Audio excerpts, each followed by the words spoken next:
Standard deviation questions like this one might include this term, normal distribution.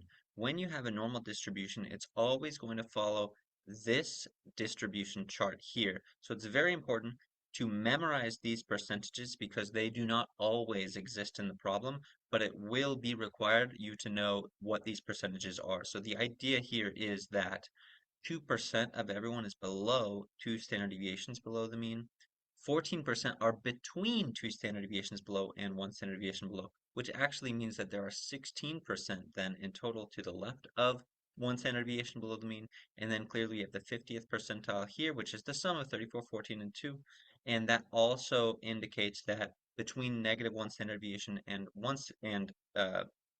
and exactly at the middle or the mean, which is 0 standard deviations, we have 34%, and it's the same on the other side. So let's start this question. The student's grades are normally distributed if the mean score is 81. So we're going to label that 80, ooh, 81.